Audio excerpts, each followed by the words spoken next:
नमस्कार, ये समय है प्रश्न पूछने का, जवाब मांगने का और हिसाब मांगने का, दिशा तय करने का। और ये आप करेंगे पूछे थी के प्रश्न, क्योंकि ये है प्रश्नकाल।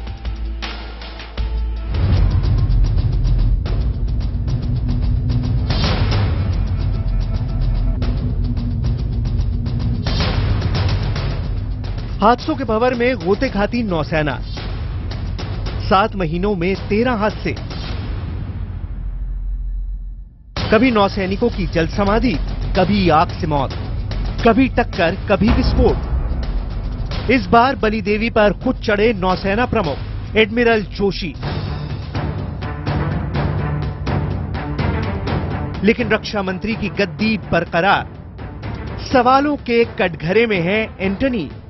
क्या उनके रहते कमजोर हुई देश की सेना? स्कॉर्पियन पनडुब्बी घोटाला, टाटा ट्रक घोटाला, ऑगस्टा वेस्टलैंड हेलीकॉप्टर घोटाला, उड़ता ताबूत बना मिग विमान। सालों साल देश न बना पाया एक अदद स्वदेशी लड़ाकू विमान।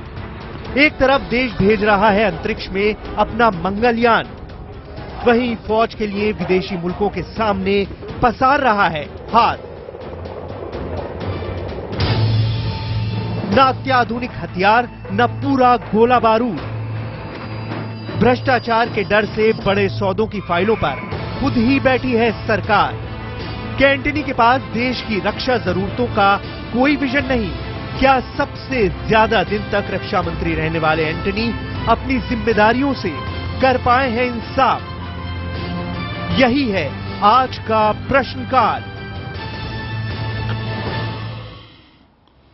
अगर आपका कभी विशाखापट्टनम, वाइजैक जाना हो तो वहां नेवी का जो बेस है उसके मुहाने पर ही पानी के नीचे पाकिस्तान की एटॉमिक पनडुब्बी गाजी सन 71 से जल समाधि में पड़ी हुई है। सन 71 की जंग में पाकिस्तान की ये पनडुब्बी INS विक्रांत को खत्म करने आई थी, जिसके बारे में यह माना जा रहा था कि वो विशाखापट्टनम के नेवल बेस में है। लेकिन INS विक्रांत को पहले ही अंडमान भेज दिया गया था। उसके बाद फिर विक्रांत ने एक एक करके चिटगांव, कॉक्स बाजार वगैरह जैसे बंदरगाहों पर अपने हवाई जहाजों के जरिए हमला किया। तब से लेकर अब तक किसी भी जंग में हमारी नेवी का इस्तेमाल नहीं हुआ है, शायद इसलिए उसकी परवाह भी ज्यादा नहीं की गई है। लेकिन जब गल्फ वॉर 1, गल्फ वॉर 2 हुई तो ये बात सामने आई कि किस तरह नेवी के जरिए आप किसी भी देश पर पहुंचकर हमला कर सकते हैं। गल्फ वॉर 1 और गल्फ वॉर 2 में जब अमेरिकी बेड़े इराक पहुंचे, अफगानिस्तान पर भी हमला हुआ, तो चाहे वो टोमाहॉक मिसाइल हो, चाहे हवाई हमले हों, ये सब नेवी की वजह से ही मुमकिन हो पाए। हमारी समुद्री सीमा 7,517 किलोमीटर लंबी है। अगर किसी को हम पर हमला करना हो तो जरूरी नहीं कि वो हमारी जमीनी सरहद के जरिए हमला करे, वो समंदर के रास्ते से भी हमला कर सकता है। जैसे कि एक बहुत छोटे स्तर पर 26/11 को मुंबई में हुआ। वो हमलावर समंदर के रास्ते ही मुंबई आए थे। इसलिए जरूरी हो जाता है कि हमारी नेवी की सेहत बढ़िया रहे। नेवी की ही क्यों, हमारी फौज, हमारी एयरफोर्स, सबकी सेहत दुरुस्त बननी चाहिए।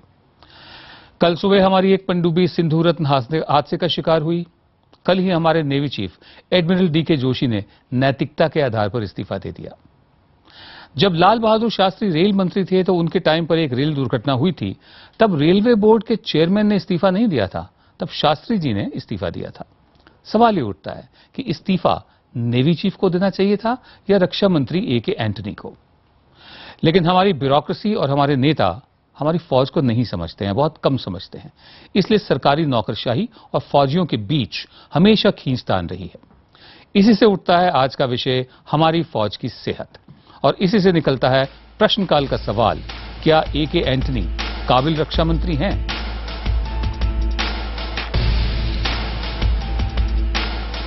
फौज की सेहत, हमें इस विषय पर आपके प्रश्न चाहिए, राय चाहिए। सोशल नेटवर्किंग साइट ट्विटर पर आप अपने सवाल हमें ट्वीट कर सकते हैं। हमारे फेसबुक पेज पर भी आप हमें अपने सवाल पोस्ट कर सकते हैं। इसके अलावा हमारी वेबसाइट ibnkhabar.com पर भी सवाल भेज सकते हैं। पूछे गए सवालों को हम इस कार्यक्रम में शामिल करेंगे।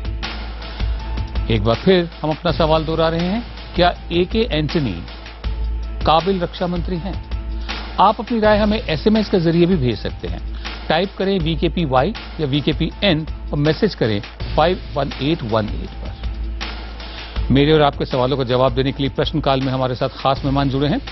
मुंबई से पूर्व नौसेना अध्यक्ष एडमिरल विष्णु भागवत, हैदराबाद से कांग्रेस नेता आबिद रसूल खान और देहरादून से रिटायर्ड मेजर जनरल और बीजेपी नेता बीसी खंडूरी। इसके अलावा दिल्ली से रक्षा विशेषज्ञ राहुल बेदी भी जुड़ेंगे। आप सबका स्वागत है। प्रश्नकाल में हमारे आपके सवाल और राय मिलनी शुरू हो चुकी है। हमें फेसबुक पर दीपक ने पूछा है कि क्या नैतिकता सिर्फ नेवी चीफ के लिए होती है? रक्षा मंत्री के लिए नैतिक जिम्मेदारी जैसी कोई चीज नहीं होती? वहीं ट्विटर पर अरविंद राज ने राय दी है कि नेवी चीफ ने जैसे नैतिक जिम्मेदारी ली है वैसे ही रक्षा मंत्री को भी इस्तीफा दे देना चाहिए। भागवत साहब, मैं आप पर आता हूं। एडमिरल विष्णु भागवत, बहुत बहुत धन्यवाद आपका, आपने अपना समय दिया। मुझे मालूम है कि आप अभी तक आपने किसी से बात नहीं करी, पहली दफे इस विषय पर आप बात कर रहे हैं और आपने हमें चुना, बहुत धन्यवाद आपका। ये जो दो सवाल पूछे गए कि नैतिकता क्या सिर्फ नेवी चीफ के लिए थी, रक्षा मंत्री के लिए नहीं थी, आप क्या कहेंगे? देखिए, सबसे पहले तो 1998, 2012 और आज के समय में कोई भी सबक सीखा नहीं है। ये प्रश्न आपका रक्षा मंत्री तक ही सीमित नहीं है जी, क्योंकि 90% से जो सबसे बड़े कोर इश्यूज होती है उन पे डिसीजन जो है जी, वो ऊपर तक कैबिनेट कमेटी ऑन सिक्योरिटी, जी, prime minister, PMO, national security adviser और फिर रक्षा मंत्री और उनके सचिव के पास आता है। सचिव साहब कहते हैं, डिफेंस सेक्रेटरी साहब, कि भारत की सुरक्षा का उत्तरदायित्व उनके पास है। अगर आप मीडिया के पृष्ठों को देखें जी, तो पिछले 8 महीने 10 महीने से एक माहौल क्रिएट किया जा रहा था जी। उस माहौल में आधा सच, कुछ छोटी छोटी घटनाओं की सच्चाई और एक जो सबसे बड़ा इंसिडेंट है सिंधु रक्षक का जी, वो जरूर प्रतिबिंबित किया गया था जी। लेकिन ये क्यों किया गया था, किसने किया, किस उद्देश्य से किया?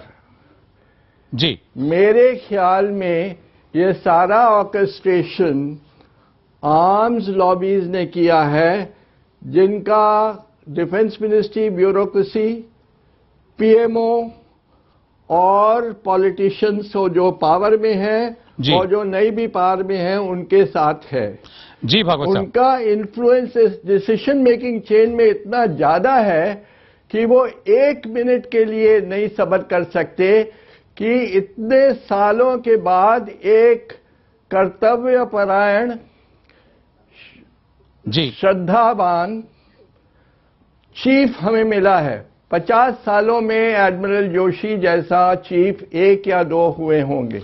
जी भागवत साहब, और मैं हिम्मत से कहता हूं, 1 मिनट सुनिए मेरी बात, कि अगले 50 सालों में भी आपको एडमिरल जोशी जैसा आदमी नहीं मिलेगा।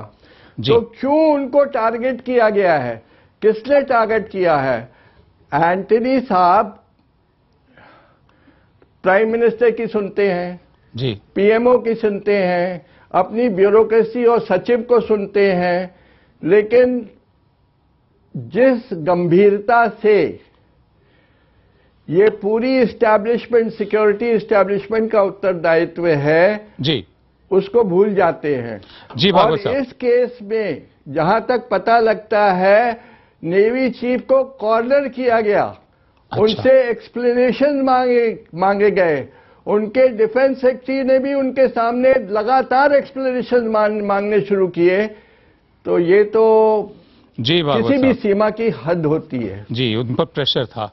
मेजर जनरल बीसी खंडूरी, मैं आप पर आता हूं। आप फौज में भी रहे हैं और अब आप नेता भी हैं। क्या ये हमारा मानना सही है कि जो नेता या ब्यूरोक्रेसी होती है उसको फौज की पूरी समझ नहीं है और खींचतान चलती रहती है? हमारे देश में दुर्भाग्य है, जहां तक फौज का संबंध है, वैसे ही हमारे सार्वजनिक जीवन में भी है, लेकिन फौज से विशेषकर जो सिविलियन ब्यूरोक्रेसी है उनको कुछ भी जानकारी नहीं होती कि फौज का सिस्टम कैसा होता है जी, और किस प्रकार काम करते हैं। अधिकार सब उनके पास हैं और जो फौज हैं, चीफ ऑफ स्टाफ लेवल तक भी उनकी जिस प्रकार से उनकी बातों का ध्यान देना चाहिए, उनकी बातें सुनी जानी चाहिए, वो नहीं होता है। ये हमारे सिस्टम बन गया है आजादी के बाद से ही, अब तक ये बन गया है कि ब्यूरोक्रेसी इतनी ज्यादा हावी हो गई है और जो आर्म्ड फोर्सेस को जो उनके एक्सपर्ट्स हैं उन लोगों की बात नहीं सुनी जाती। और दूसरी तरफ एक और चीज जो बहुत बुरी हो गई है कि अकाउंटेबिलिटी और रिस्पांसिबिलिटी बिल्कुल समझ में नहीं आती हमारे देश में आर्म्ड फोर्सेस के संबंध में। अभी एडमिरल भागवत ने बात की है ब्यूरोक्रेसी की, डिफेंस सेक्रेटरी की। आज जो मिनिस्टर्स हैं, आज जो हमारे पब्लिक नेता हैं, वो ब्यूरोक्रेसी से इतनी ज्यादा प्रभावित हैं, इतनी ज्यादा बात सुनते हैं कि एक्सपर्ट्स की बात नहीं सुनते। ये सिर्फ आर्म्ड फोर्सेस में नहीं है, लेकिन जितने टेक्निकल ब्रांचेज हैं उन सब में है, लेकिन आर्मी और नेवी एयरफोर्स का अलग तरीका है। और इसका मुख्य कारण मैं समझता हूं ये हादसा हुआ, एडमिरल जोशी को इस्तीफा देना पड़ा है। जैसे भागवत साहब कहते हैं उनसे अच्छा अफसर शायद मिलना मुश्किल होगा। खंडूरी साहब, मैं समझता हूं ये जिम्मेवारी कुछ नहीं, आज एडमिरल जोशी के ऊपर जिम्मेवारी थाली जाए है। पूरे मिनिस्टर हैं और जो ब्यूरोक्रेसी है और जो पूरा सिस्टम है उसके ऊपर कोई जवाबदारी नहीं ढूंढी जा रही है। जी खंडूरी साहब, बड़ा दुख और चिंता का विषय है। जी, मैं अपने मेहमानों से एक छोटी सी गुजारिश करना चाहता हूं, दरख्वास्त है मेरी। अपने जवाब अगर आप छोटे रखेंगे तो मैं ज्यादा सवाल पूछ पाऊंगा। हम इस कार्यक्रम में टोकते नहीं है एक दूसरे को, बिल्कुल भी। ये तू मैं वाला कार्यक्रम नहीं है। कृपया अपने जवाब थोड़े छोटे रखें ताकि मैं ज्यादा पूछ पाऊं आपसे। जहां तक एडमिरल जोशी की बात है, वो 17 साल के थे जब उन्हें कमीशन किया गया था। वो सिर्फ 6 महीने के लिए दिल्ली के हंसराज कॉलेज में पढ़े थे और एक छमाही का इम्तिहान भी उन्होंने वहां नहीं दिया था। ये उन्होंने मुझे खुद बताया। और तब से लेकर अब तक वो नेवी की सेवा करते आए हैं। और उनको, जैसा भागवत साहब बता रहे कि उनको कॉर्नर किया गया। हम आगे बढ़ते हैं। दिल्ली से संजय सर्राफ प्रश्नकाल में अपने सवाल के साथ जुड़ना चाहते हैं। देखते हैं संजय का सवाल क्या है। कम्युनिकेशन गैप कहां पर है? जो भी जिस तरीके से सेना के बारे में मिनिस्ट्री और आज जो कल एडमिरल ने जिस तरीके से रेजिग्नेशन दे दिया और विद इन नो टाइम उस रेजिग्नेशन को एक्सेप्ट किया गया, तो वहां पर हमें ये थोड़ा सा कंफ्यूजन हो रहा है कि क्या कम्युनिकेशन गैप है या ये पूरी अंडरस्टैंडिंग के साथ में इसका ये इस्तीफा एक्सेप्ट किया गया है। हमारी वेबसाइट IBNखबर.com पर अनिल भारद्वाज ने कहा है कि एंटनी के पूरे कार्यकाल में उपलब्धियां कम और विवाद ज्यादा रहे हैं। क्या इसी से उनकी नाकामी साबित नहीं हो जाती? मेरे साथ राहुल बेदी हैं। राहुल बेदी हमारे देश के प्रमुख डिफेंस एक्सपर्ट हैं। जेन्स, जो पूरी दुनिया में मशहूर है, डिफेंस की वीकली है, जेन्स के लिए लिखते हैं। बेदी साहब, आपका स्वागत है। मैं जानना चाहता हूं कि कम्युनिकेशन गैप, एक तो ये बात कही गई और दूसरा एंटनी साहब के बारे में कहा जा रहा है। आप अभी तक सबको सुनते आए हैं, आप क्या कहते हैं? मैं आपके जो बाकी गेस्ट हैं उनसे काफी हद तक सहमत हूं, मगर एक बड़ी सिंपल सी बात है। एक तो जो पावर है, फाइनेंशियल पावर और डिसीजन मेकिंग पावर, वो मिनिस्ट्री ऑफ डिफेंस के पास है, और जो अकाउंटेबिलिटी है वो मिलिट्री के साथ है। और जो पावर अक्रीशन या जो नेशनल सिक्योरिटी है वो भी मिनिस्ट्री ऑफ डिफेंस के पास है। तो ये तो बड़ा एक ना बराबरी का एक सिस्टम है, और उसमें मैं सोचता हूं कि एंटनी साहब की रिस्पांसिबिलिटी ज्यादा है। और एडमिरल जोशी जो थे उनके बारे में काफी लोगों ने तारीफ की है और मैं भी उनको थोड़ा बहुत जानता हूं। बहुत अच्छे नेवल चीफ रहे हैं, और उनकी रेजिग्नेशन एक्सेप्ट इतनी जल्दी करना ये भी दिखाता है कि ये जो सरकार है ये कमजोर है और मीडिया के प्रेशर के दौरान ये डिसीजन लेती है। जी, अब्दुल रसूल खान कांग्रेस से हैं, हमारे साथ हैं, हैदराबाद से जुड़ रहे हैं। खान साहब, एक आबिद रसूल खान साहब, आबिद साहब, एक लफ्ज होता है प्लेटिट्यूड। प्लेटिट्यूड ये होता है कि बहुत कुछ बोल के भी कहा कुछ नहीं। हम ये जानना चाहते हैं कि जो बातें आपने अभी तक सुनी हैं उस पर आप कुछ कहिए, सिर्फ बोलना नहीं। ठीक है, मैं पहले तो आपको मुबारकबाद देता हूं कि आपने आज बड़ा अच्छा पैनल बनाया है और बहुत ही काबिल लोग पैनल में हैं मेरे सामने, और मैं किसी को भी कॉन्ट्राडिक्ट करे बगैर, और कॉन्ट्राडिक्ट करना नहीं चाहता हूं। मैं ये आपके सामने ये बताना चाहता हूं कि जो डिस्कशन हुआ है ये डिस्कशन सिस्टम्स के ऊपर और एक नेवल चीफ को कॉर्नर करने के ऊपर और एक मिनिस्ट्री की काबिलियत के ऊपर हुआ है। यहाँ पे मेरा पहले आप सबसे ये गुजारिश है कि हम एक इंडियन आर्मी और इंडियन आर्म फोर्सेस के बारे में एक चैनल पे जो डिस्कशन कर रहे हैं, ये कहां तक सच है, कहां तक इसके हम करना चाहिए। दूसरी चीज ये है कि जो सिस्टम बने गए हैं, ये सिस्टम्स 50 साल से आज चलते आ रहे हैं और ये 50 साल से सक्सेसफुली टेस्ट किए गए और ये बहुत अच्छी तरीके से इस पे आर्मी का और नेवी का और एयरफोर्स का काम हो रहा है। अगर कुछ इसमें कुछ कमियां हैं या खामियां हैं तो हम इस पे बैठ के बात करना चाहिए और इसके लिए ऐसे काबिल लोग जब यहाँ पे मौजूद हैं वो अपना एडवाइस लेंड करना चाहिए और ये एडवाइस पे गवर्नमेंट अपना संजीदगी से सोचना चाहिए। जी आबिद रसूल खान साहब, मैंने आपसे जी छोटी सी एक बार छोटी सी एंथोनी जी और एडमिरल जोशी जी के बारे में जो बात हो रही है, एडमिरल जोशी जी बहुत ही काबिल ऑफिसर हैं, इसमें कोई दो राय नहीं है और साथ ही साथ एक बहुत इम्पल्सिव ऑफिसर हैं जिसने ये सोचा कि मुझे रिजाइन करना है और उन्होंने डिफेंस मिनिस्टर से डिस्कस किया और डिस्कस करने के बाद इंसिस्ट किया कि मैं रिजाइन करना चाह रहा हूं और प्राइम मिनिस्टर से बात होने के बाद ये रेजिग्नेशन एक्सेप्ट हुआ। और एंथोनी जी के बारे में ये है कि एक इंडिया के एक सबसे ऑनेस्ट मिनिस्टर हैं जिसने अपने पीरियड में कहीं भी ऐसी कोई गलती नहीं की जिससे उन पे हम कोई शक कर सकें या उन पे कोई हम इल्जाम लगा सकें। देखिए तो एक मिनट अब खान साहब, अब आप मेरी बात सुनिए। मैंने इसलिए शुरू में ही अर्ज कर दी थी आपसे कि जो प्लेटिट्यूड्स होते ना, कि जहां बोला तो बहुत कुछ जाता है लेकिन कहा कुछ नहीं जाता, मुझे फिर वही बात वैसी लगी, मुझे थोड़ा सा डर था इसके बारे में। दूसरी बात, एंटनी साहब की जो निजी ईमानदारी है उस पर तो कोई बात भी नहीं कर रहा, उस पर कोई चर्चा ही नहीं है, उस पर कोई शक ही नहीं है, लेकिन किसी का निजी ईमानदार होना क्या उसको काबिल मंत्री भी बनाता है? सवाल ये है। हमारे साथ दिल्ली से फोन लाइन पर जुड़ रहे हैं दवा कारोबारी राकेश गुप्ता जी। राकेश, पूछिए अपना सवाल। सेना अध्यक्ष ने रिजाइन करा और बड़ी जल्दी उसको सेकंडों के अंदर एक्सेप्ट हो गया। जो भी आदमी सर्विस के अंदर होता है वो आदमी इस चीज के लिए जिम्मेवार नहीं होता, और जो जिम्मेवार इतनी बड़ी चीज के लिए है उसके लिए तो या तो डिफेंस मिनिस्टर है या प्राइम मिनिस्टर है। तो उस कारण से अगर रेजिग्नेशन किसी का फर्स्ट टाइम में बनता है तो इन दोनों में से किसी का बनता है। जी, ट्विटर पर विजय ने सवाल उठाया कि रक्षा मंत्री देश को क्यों नहीं बताते कि पिछले हादसे के बाद उन्होंने कोई एहतियाती कदम उठाया या नहीं। एडमिरल भागवत, मैं आप पर आना चाहता हूं। बात बढ़ती जा रही है, लोग ये कह रहे हैं कि बजाय एडमिरल जोशी के रक्षा मंत्री जो हैं AK एंटनी, उनको इस्तीफा देना चाहिए था। आप लोगों के सवाल सुन रहे हैं, आप क्या कहते हैं?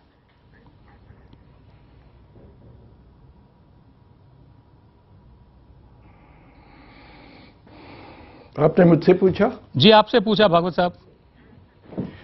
देखिए, पहली बात तो मैंने तो कहा कि मिस्टर एंटनी नहीं, ये मामला, ये जिम्मेदारी प्राइम मिनिस्टर तक जाती है, कैबिनेट कमेटी ऑन सिक्योरिटी और नेशनल सिक्योरिटी एडवाइजर तक जाती है।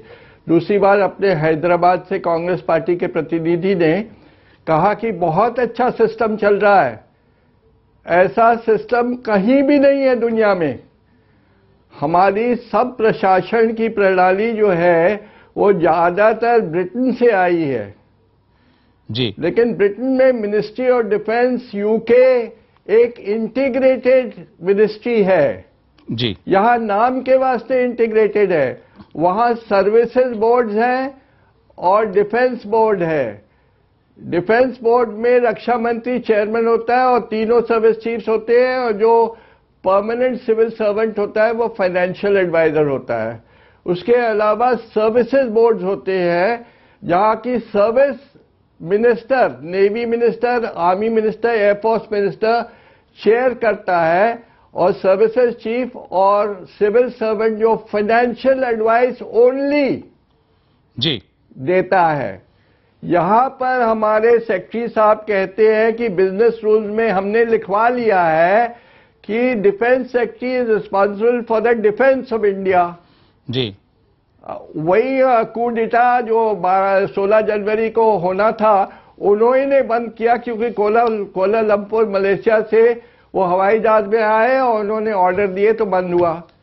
जी भागवत साहब, ऐसी बातें क्या, ये तो बचपने की बातें हैं जी। कहीं भी दुनिया में ऐसा सिस्टम नहीं है जहां 2 लाख 2.5 लाख करोड़ की डिफेंस बजट हो जिसमें जो अप्रूव करता है उसकी कोई रिस्पॉन्सिबिलिटी नहीं है, 1 पैसे की रिस्पॉन्सिबिलिटी नहीं है। जी भागवत साहब, उसकी अथॉरिटी है सब। जी भागवत सिर्फ अथॉरिटी है। जी। तो दोनों बातें मैंने आपसे कही है कि ये मामला मिस्टर एंटनी तक नहीं रुकता है जी, इट गोज बियॉन्ड। ये सारा जो कुछ हुआ है ये पूरे ऊपर से आता है। जी भागवत साहब, मैं आता हूं अब, मैं खंडूरी साहब मैं आप पर आता हूं। जो भागवत साहब बता रहे हैं कि हमारे का जो सिस्टम है वो पुराना सिस्टम है, सुपर इम्पोज किया है, अंग्रेजों वाला सिस्टम है, और जो शख्स फैसला करता है वो कभी कभी इतना पॉम्पस हो जाता है, अहंकार में इतना आ जाता है कि देश की सुरक्षा मेरा जिम्मा है। ये दूसरी बात है कि कल को उसका ट्रांसफर होकर वो सिविल एविएशन सेक्रेटरी बन सकता है, वो फूड एंड सिविल सप्लाईज का सेक्रेटरी बन सकता है, स्पेशलाइजेशन नहीं है। आप क्या कहेंगे? एडमिरल भागवत जी ने बहुत अच्छी तरीके से जो हमारे प्रतिनिधि हैं कांग्रेस के, उनका जवाब दे दिया है, और मैं उनको इतने ब्रीफ में इतने कहना चाहता हूं एडमिरल भागवत का समर्थन करते हुए कि हमारा सिस्टम टोटल सिस्टमेटिक फेल्योर है। इसी में नहीं, जो बहुत सी पुरानी चीजें हैं, हमारा सिस्टम इतना खराब है कि जिनके पास अथॉरिटी है उनके पास कोई रिस्पॉन्सिबिलिटी नहीं है जी। जिनको टोटल रिस्पॉन्सिबिलिटी दी है आर्म्ड फोर्सेस के, उनके पास कोई भी अथॉरिटी नहीं है। आपको शायद लोगों को सुनकर आश्चर्य होगा कि ये बात कही जा रही है। छोटी छोटी बातें भी, अगर डिफेंस मिनिस्ट्री में अंडर सेक्रेटरी है, उसको पास प्रपोजल जाएगा जो चीफ ने भेजा है, और मैं ये अनुभव से कर रहा हूं कि जब मैं वहां पर था। इसलिए systematic failure is total and absolute unless we do something about it. कुछ ये होने वाला नहीं है, और अगर ये इंप्रेशन हमारा देश में जाता है कि सिस्टम ठीक है, तो मैं उससे बिल्कुल सहमत नहीं हूं। और एडमिरल भागवत जी ने ये कहा है, उसको भी मैं रिपीट कर रहा हूं कि ये जो सिस्टमेटिक फेलियर है, सिस्टम का है, सिर्फ डिफेंस सेक्रेटरी का, डिफेंस मिनिस्टर का है, ये नहीं है, पूरा हमारा सिस्टम है। जब तक हम आर्मड फोर्सेस को एक्सपर्ट होने के नाते उनको वो अथॉरिटी नहीं देंगे जिसके लिए वो जिम्मेवार ठहराए जाते हैं, तब ये सिस्टम कभी ठीक नहीं होगा, और हम एक फेलियर से दूसरे फेलियर की तरफ बढ़ते रहेंगे। जी, दिल्ली से सामाजिक कार्यकर्ता सत्येंद्र सिंह अपने सवाल के साथ जुड़ना चाहते हैं। देखते हैं सत्येंद्र का सवाल क्या है। जो सेना की खरीद की जो नीति है, उसमें कहीं ना कहीं सेना और जो ब्यूरोक्रेसी है उसके बीच में टकराव है। तो इस टकराव के लिए समन्वय की, इसको खत्म करने के लिए कोई समन्वय की कोई समिति आज 60 वर्षों में बनाई क्यों नहीं गई?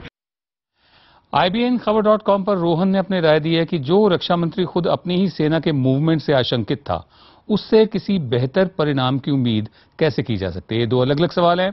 बेदी साहब, पहले मैं आप पर आता हूं। प्रोक्योरमेंट पॉलिसी को लेकर क्या ब्यूरोक्रेसी जो हमारी है वो अपनी ताकत डाइल्यूट करेगी, बांटेगी, शेयर करेगी कभी?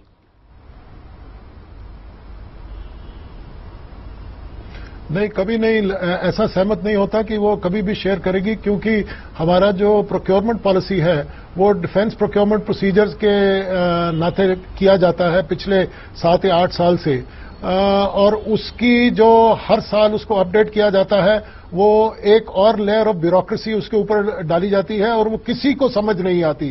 दूसरी बात है, ये आपके जो बाकी गेस्ट हैं उन्होंने कहा है कि जो रीऑर्गेनाइजेशन सिस्टेमिक फेलियर है, उसमें 12 साल पहले पिछली सरकार, एनडीए की सरकार ने रेकमेंड किया था कारगिल की लड़ाई के बाद कि एक चीफ ऑफ डिफेंस स्टाफ बनाया जाए या permanent chairman chiefs of staff committee बनाई जाए, जो एक one single point of military advice है गवर्नमेंट के लिए। वो भी ये सरकार ने, एंटनी साहब ने उसको भी रद्द कर दिया। तो जो भी रिफॉर्म्स हैं, आपके जो कांग्रेस एमपी कह रहे हैं कि पिछले 50 साल से ठीक चल रहे हैं, बिल्कुल नहीं चल रहे, बिल्कुल फेलियर हैं, और उनको रिस्ट्रक्चर करने की बहुत क्रूशल जरूरत है, नहीं तो हमारी डिफेंस प्रिपेयर्डनेस पर बहुत चोट लगेगी। जी, मैंने इसलिए प्लैटिट्यूड शब्द का इस्तेमाल किया था कि कुछ लोग बोलते तो बहुत है लेकिन कहते कुछ नहीं है। बहरहाल, मैं धन्यवाद करता हूं मेजर जनरल BC खंडूरी साहब आपका, राहुल बेदी साहब आपका, और आबिद रसूल खान साहब आपका। आप तीनों का बहुत बहुत धन्यवाद। एडमिरल विष्णु भागवत मेरे साथ बने रहेंगे। प्रश्नकाल में हमें लगातार ट्विटर, फेसबुक, IBNखबर.com और फोन पर आपके प्रश्न मिल रहे हैं। आपके कुछ और सवालों को भी हम अपने कार्यक्रम में शामिल करेंगे। प्रश्नकाल जारी रहेगा।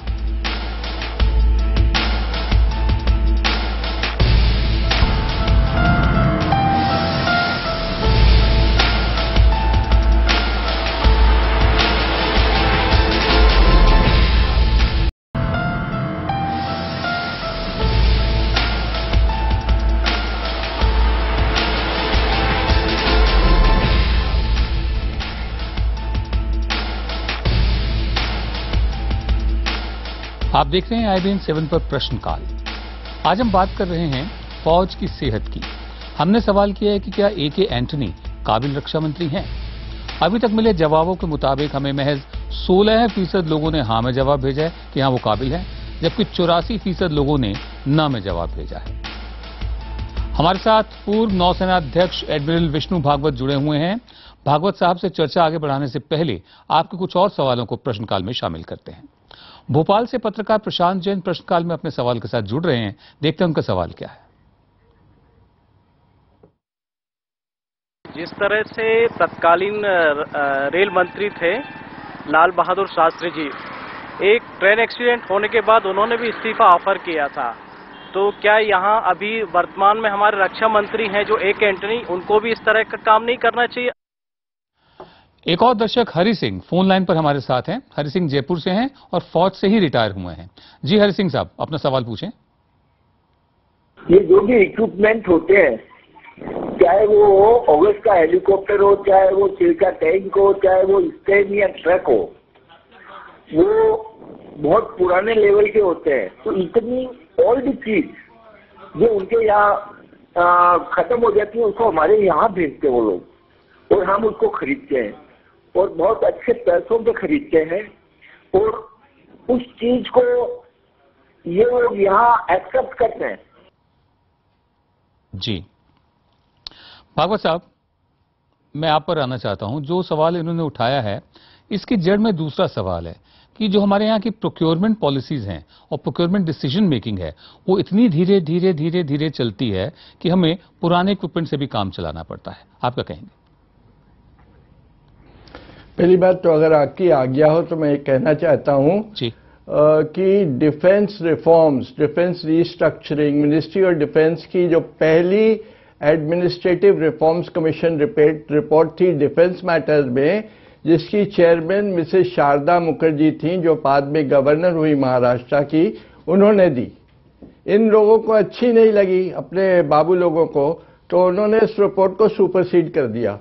उसके बाद अगर आप देखिए तो हर एक वार्षिक estimates committee of the parliament, public accounts committee, consultative committee of the defence ministry ने यही सिफारिशें दी हैं, लेकिन सबको पराये कर दिया है। तो सिफारिशों की कोई कमी नहीं है। अभी नरेश चंद्रा कमेटी ने भी वही कहा, लेकिन इनको जब करना ही नहीं है तो क्यों करेंगे? जब प्रेजेंट सिस्टम में, जो कि सिस्टम नहीं है, फायदा ही फायदा है, कोई घाटा नहीं है, तो वो चलता रहेगा। मैं एक बात और आपसे जानना चाहता हूं, ये जो डिले होते हैं प्रोक्योरमेंट में, हमारी फौज को, हमारी एयरफोर्स को, हमारी नेवी को लेटेस्ट इक्विपमेंट चाहिए, नए साजो सामान चाहिए, लेकिन हम 25-25 साल पुराने, 30-30 साल पुराने सामानों से अभी तक काम चला रहे हैं। प्रोक्योरमेंट इतनी धीमी क्यों है? प्रोक्योरमेंट इतनी धीमी क्यों है? क्योंकि कोई क्लैरिटी नहीं है जी, कोई इंटीग्रेटेड प्रायोरिटी नहीं है जी। आर्मी को नेवी के खिलाफ, नेवी को एयरफोर्स को राइवलरी करके कुछ ना कुछ डिले होता रहता है। तीसरा, अभी एक डायरेक्टर जनरल ऑफ एक्विजिशन भी बनाए गए थे, जो अब वो साहब अब कंट्रोलर एंड ऑडिटर जनरल है, फिर डिफेंस सेक्रेटरी बने। उनकी जिम्मेदारी की एक बात कहीं किसी ने नहीं कही है, ना तो मीडिया ने कहा है जी, ना तो मंत्रालय में कहा गया है। तो ये अकाउंटेबिलिटी वहां भी नहीं है। और ये सिर्फ नई इक्विपमेंट की बात नहीं है, जो इक्विपमेंट सर्विस में है जी, उसकी सब असेंबलीज, उसकी असेंबलीज, उसके स्पेयर्स, उसकी एमिनेशन, उसके भी प्रोसीजर्स इतने डायलेटरी हैं। डायलेटरी प्रोसीजर्स कभी कभी ऐसे कारणों से भी होते हैं कि डायलेटरी अगर प्रोसीजर अडॉप्ट किया तो जो फर्म्स हो, चाहे वो हिंदुस्तानी फर्म्स हो, कम हैं जी, और जो विदेशी फर्म्स हैं उनका कंपटीशन जी, उनकी बिड्स, उनके offers over the table and under the table in foreign banks, in Dubai, in Swiss banks, They all play a part. This is a fact. जी, it is a fact. Sometimes it comes out only 10% or 15% of the cases get into what you call as scams. जी. बाकी scam नहीं है, वो चलते ही जाते हैं. जी, तो हमारे सामने वेस्टेड इंटरेस्ट है. हमारे सामने महज 10 से 15% सच सामने आता है. मूल कारण यही है. जी, हमारे सामने सिर्फ 10 से 15% सच सामने आता है. जो बाकी स्कैम है वो चलते रहते हैं. ऐसा मानना है एडमिरल भागवत का. फेसबुक पर श्याम सुंदर पारिक ने सवाल पूछा है कि क्या रक्षा मंत्री जैसे पद के लिए केवल ईमानदारी ही पैमाना होना चाहिए, विजन और एक्शन को महत्व क्यों नहीं दिया जाता? भागवत साहब, ये सवाल भी आपके लिए है. ये जाहिर है कि विजन, डिसीजन मेकिंग, ये सब चीजें हैं, लेकिन रक्षा मंत्री ही डिसीजन नहीं लेते. जी, मैं एक बार फिर दोहराता हूं, अगर नए दर्शक हैं उनके लिए, कि ये national security adviser, PMO, cabinet committee को जाता है, तो ये सिर्फ एक लेवल पे नहीं है. डिफेंस मिनिस्टर की जो रिकमेंडेशन हो या ना हो, जी, उस पे बहुत विवाद चलता है. कई दफे वो पेपर में नहीं आता, लेकिन होता है. जी, आपने कुछ देर पहले कहा था कि जिनको जवाबदेह होना पड़ता है, यानी हमारे फौज, हमारी एयरफोर्स, हमारी नेवी, उनके पास पावर नहीं है, और जिनके पास पावर है उनको जवाबदेह नहीं होना पड़ता. अगर पावर फौज के पास आती है, नेवी के पास आती है और एयरफोर्स के पास आती है अपने मामलात को खुद देखने की, तो वो किसके प्रति जवाबदेह होंगे? कौन? मुझे समझ में नहीं आया ठीक से. जी, आपने कहा कि जिनके पास पावर है वो अकाउंटेबल नहीं है, जैसे ब्यूरोक्रेसी है हमारी. जी. और जो अकाउंटेबल हैं, यानी फौज, नेवी, एयरफोर्स, उनके पास पावर नहीं है अपने ही हालात को, अपने ही मामलात को सुलझाने के लिए. अगर पावर इनके पास आती है, फौज, नेवी और एयरफोर्स के पास, तो वो किसके प्रति जवाबदेह होंगे, किसके प्रति अकाउंटेबल होंगे? देखिए, फौज में जो मैंने कहा था, defence services board, navy board, army, air force board, minister को अकाउंटेबल है. Minister through the cabinet is accountable to the parliament. जी. In any case, we do give when called for. We appear before the parliamentary accounts, PAC. जी. I have personally appeared. So many other senior officers have appeared and given evidence on oath before this committee. जी. So the accountability is there, can be there, but why do these bureaucrats who know very little, they use up all those functions? They have given us delegated powers in certain revenue areas, in revenue expenditure. But those powers are not they are very minimum. What we are saying is that we don't decide. हमें निर्णय नहीं करना है कि equipment ए, B, सी country x, Y, Z से लेनी है. हम ऑप्शंस देते हैं.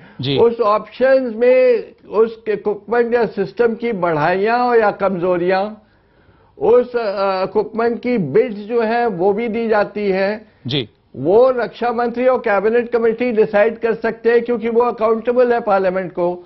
लेकिन ये लोग बीच में प्राइस नेगोशिएशन कमेटीज में आके कई तरह के सौदे करते हैं. और जितने कॉन्ट्रैक्ट ड्रॉ किए हैं हिंदुस्तान ने, जैगुआर कॉन्ट्रैक्ट से आगे तक, अभी तक, ये they all favour the supplier, they don't favour the user. We can not invoke the penalty clauses in those contracts. तो उस कॉन्ट्रैक्ट की क्या कीमत है? जीरो है. जी, मैं आखिर में आपसे सवाल पूछना चाहता हूं. कहां है?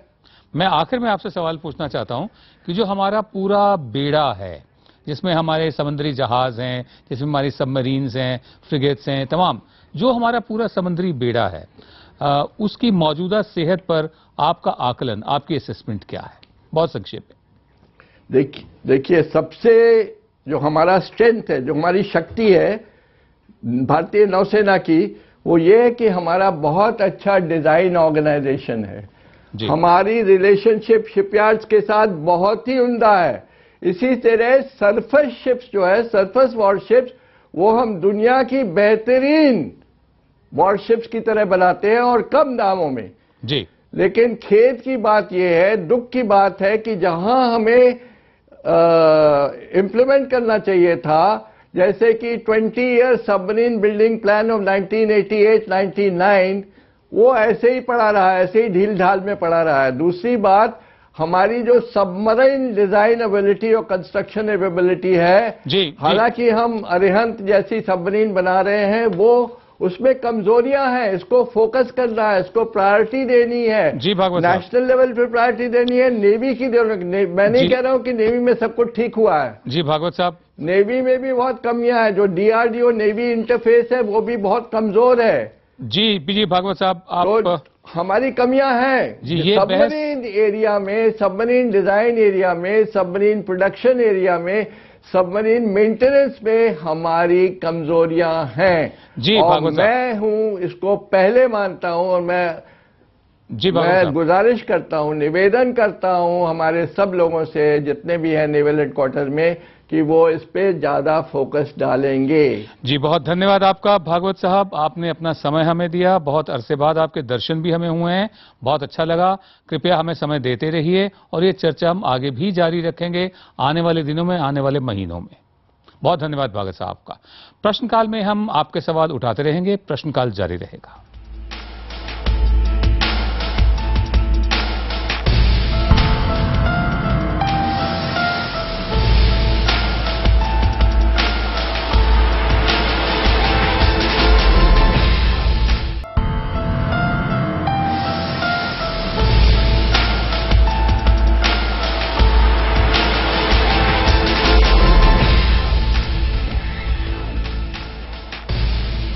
आप देख रहे हैं प्रश्नकाल, एक कोशिश आपके तीखे प्रश्नों का जरिया बनने की, एक कोशिश आपकी राय जानने की।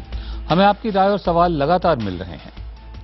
और जम्मू कश्मीर से माजिद जहांगीर हमारे साथ फोन लाइन पर जुड़ रहे हैं। माजिद सरकारी नौकरी करते हैं। जी माजिद साहब, अपना सवाल पूछिए। एक फौजी पूरे देश की सिटीजन के लिए मोरल लीडर होना चाहिए, तो उनको वो फिल्म वर्ल्ड की जो हस्ती है उनको उनका मोरल बनाया जा रहा है, तो क्या ये फौज की सेहत के लिए ठीक है? जी, जो आपके कहने का मतलब ये है, माजिद साहब ये कहना चाह रहे हैं कि एक फौजी हमारे हीरो होने चाहिए। जैसे बचपन से हमारे साथ रहा कि फौजी हमारे हीरो रहे हैं, लेकिन आजकल सिर्फ फिल्म वाले हीरो बनकर रह गए हैं, क्रिकेटर्स हीरो बनकर रह गए हैं, फौजी नहीं। इसमें देखिए माजिद साहब, ये बात भी हकीकत है कि जैसा एडमिरल भागवत कुछ देर पहले कह रहे थे कि रुकावटें बहुत हैं। मुझे याद आ रही है जॉर्ज फर्नांडिस साहब की करगिल के बाद जब स्नो मोबाइल खरीदनी थी, तो उसमें कुछ नीचे के लेवल पे अंडर सेक्रेटरी या कुछ और अफसरान जो थे वो उसमें रुकावट डाल रहे थे, तो उन्होंने हेलीकॉप्टर के जरिए उन अफसरों को वहां सियाचिन ले गए, खुद 18 दफे गए। सियाचिन की ऊंचाई 6600 मीटर है, बहुत ठंडा इलाका है, सबसे ठंडी सबसे ऊंची बैटलफील्ड है, मैदान जंग है। तो जॉर्ज फर्नांडिस साहब वहां पर इन सरकारी नौकरशाहों को लेकर गए दिखाने के लिए कि हालात क्या हैं, ताकि फैसले जल्दी हों। फैसले जल्दी होते हैं, इससे हमारे फौजी भी खुश रहते हैं, उनका भी हौसला बढ़ता है, हमारा भी हौसला बढ़ता है, और यकीनन वो हमारे हीरो हैं। सन 62 की जंग में चीन ने हमें जो शिकस्त दी उससे हम अभी तक उबर नहीं पाए हैं। चीन के साथ हुई जंग के बाद एक फिल्म आई थी, उसका नाम था हकीकत। उसके एक गीत के बोल थे, आई अब के साल दिवाली, मुंह पर अपने खून मले। मैं बच्चा था, लेकिन मुझे अच्छी तरह याद है कि उस साल दिवाली नहीं मनाई गई थी। सारा देश फौज के साथ खड़ा था और तब के रक्षा मंत्री कृष्णा मेनन को इस्तीफा देना पड़ा था। उसके बाद से हमने किसी भी जंग में कोई शिकस्त नहीं देखी है और सारा देश आज भी फौज के साथ खड़ा है। रक्षा मंत्री A.K. एंटनी निजी तौर पर जितने ईमानदार हों, लेकिन रक्षा मंत्री की हैसियत से वो कृष्णा मेनन पार्ट 2 साबित हो रहे हैं। हमारी फौज हमारा सम्मान है, हमारी शान है। हम सबके दिलों में फौज के लिए बेहद इज्जत है, चाहे वो नेवी हो, चाहे वो एयरफोर्स हो या फौज हो। हमारे सिर पर चीन है, पड़ोस में पाकिस्तान है, इसलिए जरूरी है कि रक्षा मंत्री जो भी हों फौज की सेहत को दुरुस्त रखें। ये था आज का प्रश्नकाल। अब सोमवार रात 8 बजे आपसे फिर मुलाकात होगी कुछ तीखे प्रश्नों के साथ, जिनमें से सिर्फ एक प्रश्न हमारा होगा, बाकी सब आपके होंगे। प्रश्नकाल के बाद IBN 7 प्राइम टाइम पर अगला कार्यक्रम मेरे सहयोगी संजय पुगलिया के साथ। जी संजय।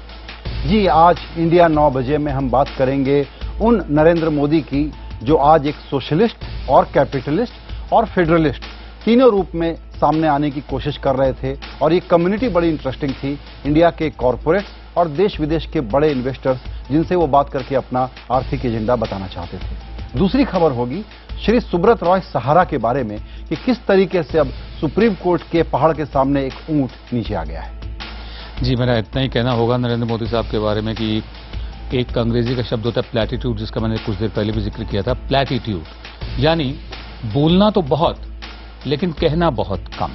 कहीं ये भाषण वैसा तो नहीं था? ये आप बताएंगे दर्शकों को। ये अभी हम 9 से 10 में इसी की चर्चा करेंगे। जी, तो ये था मेरे साथ प्रश्नकाल। नमस्कार।